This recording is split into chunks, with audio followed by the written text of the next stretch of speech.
কারণ ঘড়ির কাঁটায় সবসময় টিকটিক করে আশা। দর্শক, প্রত্যাশাও তাই জীবন জুড়ে আশা থাকুক রঙিন রঙে।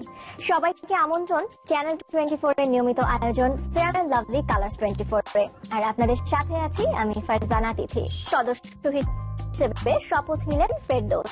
শনিবার দুপুরে সমিতির কার্যালয়ে কার্যনির্বাহী সদস্য পদে শপথ নেন জনপ্রিয় এই অভিনেতা। এই সময় উপস্থিত ছিলেন সমিতির সভাপতি মিশা সওদাগর, সহ সভাপতি রিয়াজ সহ নির্বাচিত কমিটির অনেকেই। শপথ শেষে শিল্পীদের উন্নয়নে কাজ করার প্রতিশ্রুতি দেন ফেরদৌস। আমি ফেরদৌস আহমেদ বাংলাদেশ চলচ্চিত্র শিল্পী সমিতির কার্যকরী সদস্য পদে নির্বাচিত হওয়ার 63 দিন পর শপথ নিলেন ফেরদৌস।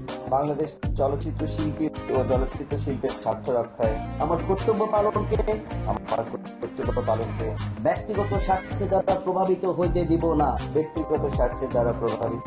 দিব না।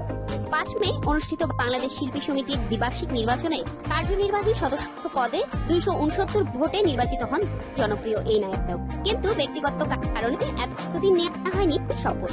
কাজের জন্য দেশে বাইরে থাকাতে প্রপার টাইমে শপথ নিতে পারিনি, সেজন্য প্রথমে আমি ক্ষমা প্রার্থী।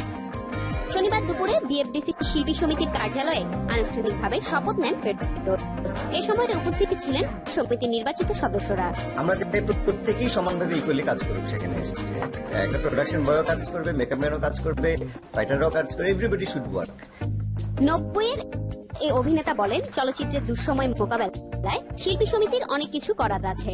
দায়িত্ব নিয়ে সংকট উত্তরণে কাজ করার প্রতিশ্রুতিও দিয়েছেন ফেরদৌস। আমরা শিল্পীদের জন্য কাজ করব, তাদের পাশে থেকে তাদের সুখ দুঃখ, তাদের কোনটাতে ভালো হবে, কোনটাতে আমাদের চলচ্চিত্রের উন্নয়ন হবে, সেই সমস্ত ব্যাপারে কাজ করব বলে আমি বিশ্বাস। ফেরদৌসকে পেয়ে বেশ উচ্ছ্বাসিত সমিতির সভাপতি মিশা সওদাগর।